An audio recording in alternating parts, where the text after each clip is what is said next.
Hi guys, பர்த்டேயில் 1-2 சொதப்பல் நடக்கும். But எங்கள் birthday celebration மொத்தமே சொதப்பலில் தான் நடந்தது. டைம் வந்துட்டு இப்போ கரெக்டாக வந்துட்டு 10:30 நைட் டைம் ஆகிடுச்சு. எங்களுக்கு 5 மணிக்கு வர வேண்டிய கேக் வந்துட்டு 7 o'clock ஆச்சு. அப்புறம் 9 o'clock ஆச்சு. இப்போ 10:30 ஆச்சு. பத்தாதுக்கு எங்கள் நேரமாக என்னன்னு தெரில, பவர் வேறு கட் ஆகிடுச்சு. அதிலே ஃப்ளாஷ் லைட் வச்சுட்டு ரொம்ப நேரம் உட்காந்துருந்தோம். அப்புறம் எப்படியே கேக் வந்துருச்சு. ஒரு 10:50 சம்திங் தான் கேக் வந்துச்சு. அதை சேஃபாக எடுத்துகிட்டு போய் பத்திரமா ரூமில் வச்சுட்டோம். அப்புறம் 12 o'clock ஆகிடுச்சு. பர்த்டே பேபியை கூப்பிட்டு கேக் கட் பண்ணலான்னு கேண்டில் ஏற்றினா கேண்டில் இந்தளவுக்கு உருகிடுச்சு.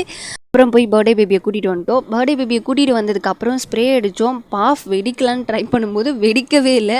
அது அடுத்த சொதப்பலாக ஆகிடுச்சு. சரியான ஃபன் ஆகிடுச்சு. கேக் கட் பண்ணி எல்லோரும் ஷேர் பண்ணி சாப்பிட்டுட்டு பர்த்டே பேபிக்கெலாம் ஊட்டி விட்டு அதுக்கப்புறம் தான் ஞாபகம் வந்துச்சு மேலே கேப்பே வைக்கலாம் அப்படின்னு.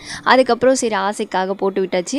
கரெக்டாக கேக் கட்டிங் முடிச்சுட்டு வெளில வந்தால் அதுக்கு மேலே மழை வர ஆரம்பிச்சிச்சு. போய் அந்த நைட்டில் துணி எடுத்துகிட்டு வந்து உள்ளே போட்டோம். எங்களுக்கு எல்லாருக்குமே கேக் கட்டிங் முடிஞ்சு குரூப் ஃபோட்டோ எடுக்கிற பழக்கம் இருக்குது. பட் இன்றைக்கி அதுவுமே மறந்தாச்சு.